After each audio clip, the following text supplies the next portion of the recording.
जय श्री कृष्ण। दोस्तों, सनकादिक मुनि देवर्षि नारद को श्रीमद् भागवत महापुराण की कथा सुना रहे थे।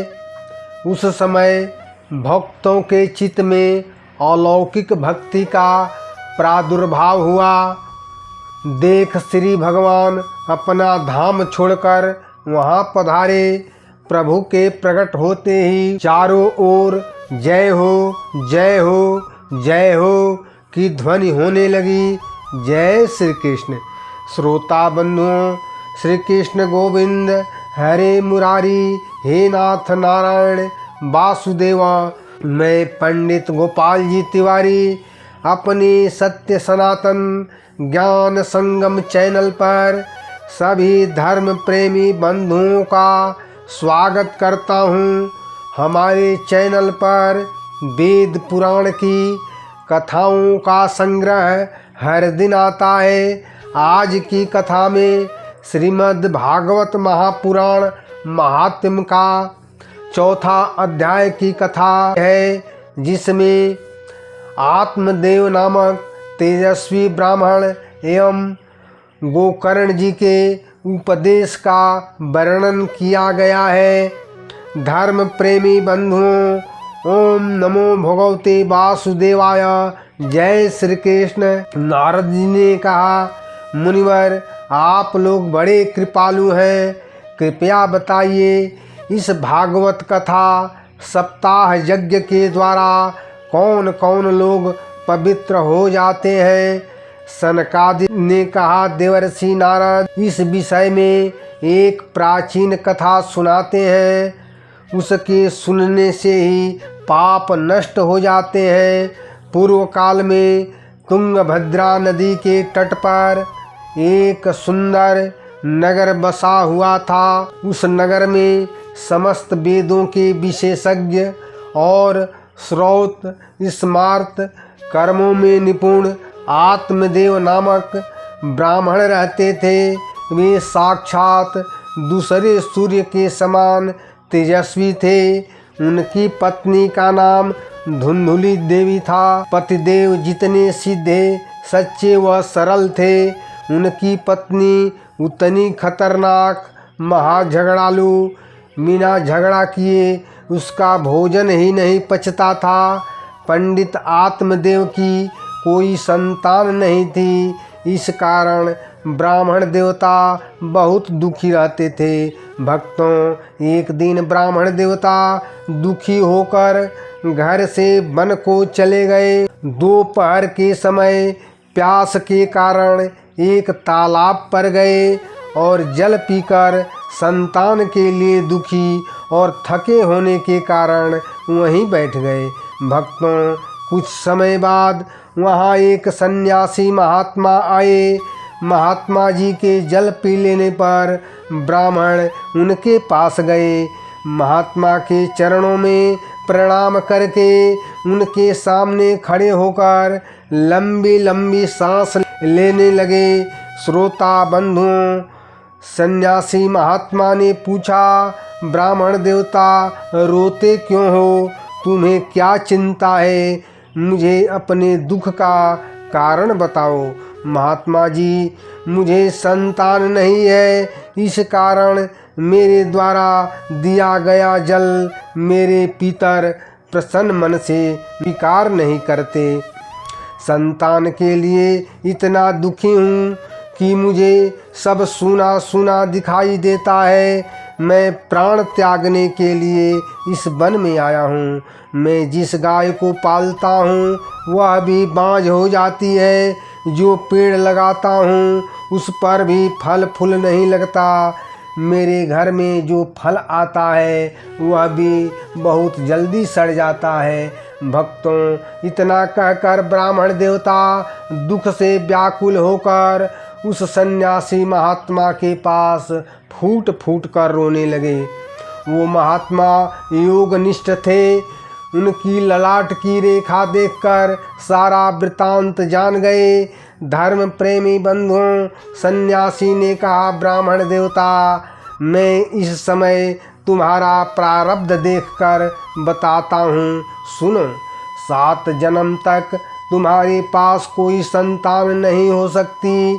ब्राह्मण, तुम कुटुंब की आशा छोड़ दो, संन्यास में ही सब प्रकार का सुख है। भक्तों, ब्राह्मण ने कहा, महात्मा जी, मुझे बलपूर्वक पुत्र दीजिए, नहीं तो मैं आपके सामने ही प्राण त्याग दूंगा। महात्मा जी ने कहा, ब्राह्मण देव, विधाता के लेख मिटाने का हठ मत करो। इस कारण ही राजा चित्रकेतु को महान कष्ट उठाना पड़ा था। तुम तो हठी हो गए हो। बंधुओं, जब महात्मा जी ने देखा कि ब्राह्मण किसी प्रकार आग्रह नहीं छोड़ रहा है, तब सन्यासी एक फल देकर बोले, इसे अपनी पत्नी को खिला देना, इससे एक पुत्र होगा। तुम्हारी पत्नी 1 साल तक सत्य, शौच, दया, दान और एक समय एक ही अन्न खाने का नियम बना ले तो बालक बहुत शुद्ध स्वभाव वाला होगा। भक्तों, ऐसा बताकर सन्यासी चले गए। ब्राह्मण अपने घर लौट आए। ब्राह्मण वह फल अपनी पत्नी को देकर सारी विधि विधान बताकर कहीं चले गए। ब्राह्मण की पत्नी बड़ी कुटिल स्वभाव की थी। वह रो रो कर अपनी सखी से कहने लगी, सखी, मुझे बड़ी चिंता हो गई है, मैं यह फल नहीं खाऊंगी, क्योंकि फल खाने से गर्भ रहेगा, गर्भ से पेट बढ़ जाएगा, फिर कुछ खाया पिया नहीं जाएगा, इससे मैं कमज़ोर हो जाऊंगी, तब घर का कार्य कैसे होगा। संयोगवश अगर गांव में डाकू आ गए तो मैं गर्भिणी स्त्री कैसे भाग पाऊंगी। यदि सुखदेव जी की तरह गर्भ पेट में ही रह गया तो बाहर कैसे निकाला जाएगा। प्रसव के समय टेढ़ा हो गया तो प्राणों से ही हाथ धोना पड़ेगा। प्रसव के समय की पीड़ा मैं सुकुमारी कैसे सह सकूंगी, मैं दुर्बल हो जाऊंगी। तब नंद रानी आकर घर का सारा माल समेट कर ले जाएगी। नियम का पालन करना भी बड़ा कठिन है। बच्चे के लालन पालन में बड़ा कष्ट होता है। इससे तो बंध्या या विधवा स्त्रियां ही सुखी हैं। श्रोता बंधुओं, इन विचारों के आते ही उसने फल नहीं खाया। पति के पूछने पर उसने कह दिया कि हाँ, खा लिया। एक दिन उसकी बहन उसके घर आई, तब उसने सारा वृतांत बहन से सुनाकर बोली, मेरे मन में इसकी बड़ी चिंता है, बहन मैं क्या करूं। भक्तों, बहन ने कहा, मेरे पेट में बच्चा है, प्रसव होने पर वह बालक मैं तुझे दे दूंगी। तब तक तू गर्भवती के समान गर्भ में गुप्त रूप से सुख से रहो। इसके बदले मेरे पति को कुछ धन दे देना। मैं नित्य प्रति तेरे घर आकर बालक का पालन करती रहूंगी। फल की जांच करने के लिए इसे गाय को खिला दो। भक्तों, ब्राह्मणी ने वही किया जो उसकी बहन ने कहा था। समयानुसार जब पुत्र पैदा हुआ तो उसके बहन के पति ने चुपचाप धुंधली को दे दिया। आत्मदेव के घर पुत्र पैदा होने की खबर सुनकर लोगों को बड़ा आनंद हुआ। ब्राह्मण ने उत्सव मनाते हुए बालक का जात कर्म संस्कार करके ब्राह्मणों को बहुत दान दिया।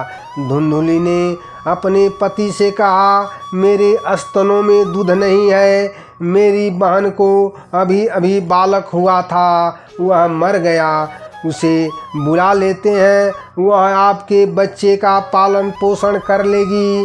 भक्तों, पुत्र की रक्षा के लिए आत्मदेव ने वैसा ही किया। माता धुंधली ने बालक का नाम धुंधकारी रखा। बंधुओं, इसके 3 महीने बाद आत्मदेव की गाय को मनुष्याकार एक बच्चा हुआ। उसे देखकर ब्राह्मण देवता को बड़ा आनंद हुआ।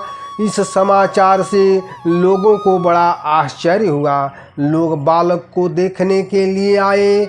आत्मदेव ने उस बालक के गौ के समान कान देखकर उसका नाम गोकर्ण रखा। कुछ काल बाद दोनों बालक बड़े हो गए। गोकर्ण बड़ा पंडित और ज्ञानी हुआ, पर धुंधुकारी बड़ा दुष्ट निकला। ब्राह्मण वाले आचार विचार का उसमें नाम न था। खान पान भी तामसी था। क्रोधी के साथ ही बुरी बुरी वस्तुओं का संग्रह करता था। चोरी करना, लोगों से द्वेष करना उसका स्वभाव बन गया था। वह लोगों के घरों में आग लगा देता था। दूसरों के बालकों को उठाकर कुएं में डाल देता था। वह हिंसा प्रेमी और दीन दुखियों को व्यर्थ में तंग करता था। चंडालों से प्रेम करने वाला हाथ में फंदा लेकर कुत्तों की टोली के साथ शिकार की टोह में घूमता रहता था। वेश्याओं के चक्कर में पड़कर उसने पिता की सारी संपत्ति नष्ट कर दिया। एक दिन माता पिता को मार पीट कर घर से सब बर्तन भाड़े उठा ले गया। श्रोता बंधुओं, इस प्रकार जब सारी संपत्ति स्वाहा हो गई, ब्राह्मण आत्मदेव रोते हुए बोले, ऐसे पुत्र से तो निपुता होना ही अच्छा है। कुपुत्र तो बड़ा दुखदाई होता है।